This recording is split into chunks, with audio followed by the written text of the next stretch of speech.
Bismillahirrahmanirrahim. Assalamualaikum warahmatullahi wabarakatuh. Puji dan syukur kehadirat Allah Subhanahu wa taala yang mana telah memberikan nikmat kepada saya sehingga saya dapat menyelesaikan tugas penelitian tindakan kelas ini. Yang terhormat kepada Bapak Dr. Hikmat Suganjang SAG selaku dosen pengampu mata kuliah penelitian tindakan kelas ini, dan teman-teman sekalian yang saya banggakan yang telah banyak membantu dalam proses penelitian tindakan kelas ini. Berangkat dari permasalahan sekarang, banyak guru yang tidak memakai kompetensinya di sekolah, yaitu yang pertama ada kompetensi pedagogi, yang kedua ada kompetensi profesional, yang ketiga ada kompetensi sosial, dan yang terakhir ada kompetensi kepribadian. Nah, banyak di sekolah menengah atas, di sekolah menengah pertama, dan di sekolah dasar banyak guru yang tidak memakai kompetensinya dalam proses belajar mengajar. Nah, berangkat dari permasalahan di atas, di sini saya akan menjelaskan upaya apa saja yang dapat guru sampaikan, yang dapat guru gunakan, dan yang dapat guru aplikasikan ketika akan mengajar di sekolah-sekolah tertentu. Oleh karenanya, saya mengangkat judul penelitian dengan judul meningkatkan kompetensi guru untuk meningkatkan salah. Oleh karenanya, saya mengangkat judul penelitian peningkatan kompetensi guru untuk meningkatkan prestasi belajar siswa. Menurut Uzair Usman, kompetensi adalah suatu hal yang menggambarkan kualifikasi atau kemampuan seseorang, baik kualitatif maupun kuantitatif. Menurut Undang-Undang Dasar Nomor 14 Tahun 2005, Pasal 8, kompetensi guru meliputi 4, yaitu kompetensi kepribadian, kompetensi pedagogik, kompetensi sosial, dan kompetensi profesional. Nah, di sini yang pertama adalah kompetensi kepribadian. Menurut Moyasa, kompetensi kepribadian adalah semua keterampilan yang ada, pengetahuan dan kemampuan yang dikuasai oleh seseorang yang telah menjadi bagian dari dirinya sehingga ia dapat melaksanakan perbuatan-perbuatan yang bersifat kognitif, memiliki sifat afektif dan psikomotorik dengan baik. Yang kedua ada kompetensi pedagogik. Menurut Susilo menjelaskan bahwa kompetensi pedagogik adalah kemampuan guru dalam mengelola pembelajaran peserta didik, meliputi menyiapkan perangkat pembelajaran, melaksanakan pembelajaran dan evaluasi pembelajaran. Yang ketiga ada kompetensi sosial. Yang ketiga ada kompetensi sosial. Menurut Kunanda, ciri-ciri kompetensi sosial guru adalah yang pertama, bisa berkomunikasi secara efektif dengan peserta didik. Yang kedua, bisa berkomunikasi dan bergaul dengan guru. Dan yang ketiga, bisa berkomunikasi dan bergaul secara efektif dengan orang tua atau wali peserta didik dan masyarakat sekitar. Yang terakhir, ada kompetensi profesional. Kompetensi profesional menjadi kemutlakan yang harus dipenuhi oleh tenaga kependidikan, karena dalam Undang-Undang Nomor 14 Tahun 2005 yang berbunyi profesional adalah pekerjaan atau kegiatan yang dilakukan oleh seseorang dan menjadi sumber penghasilan kehidupan yang memerlukan keahlian, kemahiran, atau kecakapan yang memiliki standar umum atau norma tertentu serta memerlukan pendidikan profesi. Yang kedua ada prestasi belajar. Prestasi belajar itu apa sih?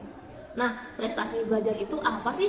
Prestasi belajar menurut Winkel mengatakan bahwa prestasi belajar adalah suatu bukti keberhasilan belajar atau kemampuan seseorang siswa dalam melakukan kegiatan belajar sesuai dengan bobot yang dicapainya. Nah, di sini ada dua faktor umum atau dua faktor utama yang mempengaruhi pencapaian prestasi belajar siswa, yaitu ada faktor internal dan ada faktor eksternal. Faktor internal adalah faktor yang berhubungan erat dengan kondisi siswa, yaitu ada kesehatan fisik, psikologi. Psikologi itu mencakup intelijensi, bakat siswa, minat, dan kreativitas. Adapun yang mempengaruhi yang kedua ada faktor eksternal. Faktor eksternal ini meliputi lingkungan fisik, sekolah, lingkungan sosial kelas, dan lingkungan sosial keluarga. Semua orang selalu mempunyai keinginan untuk mendapatkan prestasi yang baik. Tapi untuk memperoleh prestasi yang baik tidaklah mudah, harus belajar dengan baik dan bersungguh-sungguh. Prosedur penelitian tindakan kelas ini dapat dijabarkan sebagai berikut. Yang pertama ada tahap perencanaan. Nah, di tahap perencanaan ini, guru menyiapkan rencana pelaksanaan pembelajaran harian, rencana pelaksanaan pembelajaran mingguan, serta metode dan materi yang akan disampaikan dalam pembelajaran itu. Yang kedua ada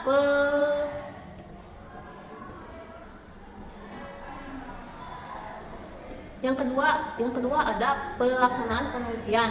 Nah, di dalam pelaksanaan penelitian ini, yang pertama ada guru menjelaskan materi dengan menggunakan 4 kompetensi tersebut.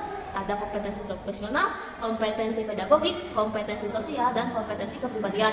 Yang kedua ada pengorganisasian siswa, yaitu dengan membentuk 4 kelompok. Dan yang terakhir, yang ketiga, dalam kegiatan pembelajaran secara umum, guru melakukan pembelajaran kepada siswa sesuai dengan rencana yang telah dirancang. Yang ketiga, yang selanjutnya ada observasi penelitian. Pada tahap observasi ini dilakukan observasi pelaksanaan tindakan. Aspek yang diamati adalah kepercayaan siswa, serta keaktifan siswa, serta kepercayaan guru dalam proses pembelajaran.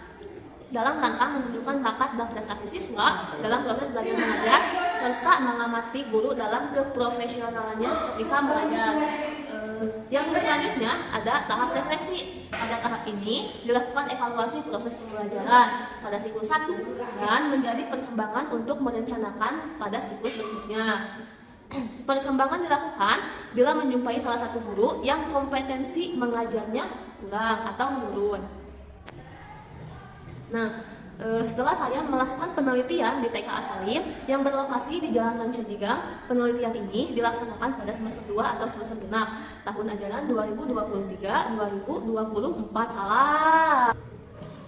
Nah, setelah saya melakukan penelitian tindakan kelas ini yang di TKA Salim yang berlokasi di Jalan Rancajigang, penelitian ini dilaksanakan pada semester 2 atau pada semester genap tahun ajaran 2022-2023. Sekolah ini mempunyai 2 ruangan kelas, yaitu yang pertama ada ruangan kelas A dan yang kedua ada ruangan kelas B. Ruangan kelas B yang berjumlah 21 siswa. Jam operasional TK yaitu 900 menit per minggu, dimulai dari hari Senin sampai Jumat. Dalam penelitian ini, peneliti melakukan pada kelompok B yang berjumlah 21 orang, yang terdiri dari 8 siswa laki-laki dan 13 siswi perempuan di TKA Salim. Dalam penerapannya, pembelajaran masih mengacu pada kurikulum 2013 dan dalam pembelajaran di kelas menggunakan metode kooperatif atau metode berkelompok. Hasil dari pembahasan dan hasil dari penelitian ini terlihat bahwa guru telah melakukan kegiatan pembelajaran bagi peserta didik dengan melibatkan kegiatan non-fisik ataupun kegiatan fisik, termasuk kegiatan mental yang dilakukan baik di dalam maupun di luar kelas untuk mencapai standar kompetensi dan kompetensi tertentu. Pembelajaran di dalam kelas seperti kegiatan melakukan diskusi, Pembelajaran di dalam kelas seperti kegiatan melakukan diskusi, memberi penjelasan, melakukan demonstrasi, dan melakukan eksperimen di dalam kelas. Guru harus lebih kreatif dan mau berubah dalam pembelajaran sehingga akan menjadi pembelajaran yang aktif, kreatif, inovatif, dan interaktif, efektif, serta menyenangkan, atau bisa juga disebut sebagai pembelajaran pakem. Semua orang yakin bahwa guru memiliki andil yang sangat besar terhadap keberhasilan pembelajaran di sekolah. Guru sangat berperan dalam membantu perkembangan peserta didik. Dari hasil penelitian di TKA Salim, setelah melakukan kompetensi, terlihat usaha-usaha yang dilakukan selama ini guru dalam membantu pertumbuhan dan perkembangan peserta didik. Guru juga berperan aktif dalam pembelajaran dengan memberi kemudahan bagi seluruh peserta didik dengan harapan dapat meningkatkan prestasi dan psikologisnya atau potensinya secara optimal dan berkembang sesuai dengan umurnya. Dari penelitian tindakan kelas di TKA Salim dapat disimpulkan hal-hal sebagai berikut. Berdasarkan dengan penelitian tindakan kelas pada siklus 1 dan juga siklus 2 yang dilaksanakan peneliti dapat menyimpulkan bahwa kompetensi guru di TKA Salim pada pengelolaan peserta didik yaitu dengan memahami potensi dan keragaman peserta didik, mampu menyusun rencana dan strategi pembelajaran berdasarkan standar kompetensi dan kompetensi dasar, menggunakan informasi prestasi belajar dan evaluasi. Kompetensi kepribadian guru-guru di TKA Salim, guru memahami karakteristik semua peserta didik dan menjadi teladan yang jujur, tegas, dan mampu menjaga nama baik. Kompetensi sosial guru-guru di TKA Salim yaitu guru yang sudah bisa berkomunikasi secara lisan dan tulisan dengan peserta didik, orang tua, ataupun masyarakat yang ada di sekitar. Yang terakhir ada kompetensi profesional. Kompetensi profesional di guru-guru di TKA Salim yaitu guru sudah menguasai substansi keilmuan yang terkait mata pelajaran yang akan diajarkan pada anak. Nah, prestasi siswa di TK As-Salim kini sudah mulai meningkat dikarenakan adanya dorongan dan motivasi oleh guru serta orang terdekat atau orang tua. Upaya peningkatan kompetensi guru yaitu dengan membaca buku-buku penelitian, buku-buku pendidikan, menulis karya ilmiah,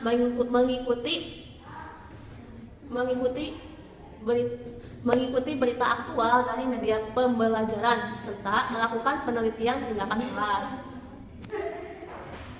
Sekian penjelasan penelitian yang telah saya lakukan. Mohon maaf bila ada kesalahan. Wabillahi taufiq wal hidayah. Wassalamualaikum warahmatullahi wabarakatuh. Sekian penjelasan laporan penelitian yang telah saya lakukan. Mohon maaf bila ada kesalahan. Wabillahi taufiq wal hidayah. Wassalamualaikum warahmatullahi wabarakatuh.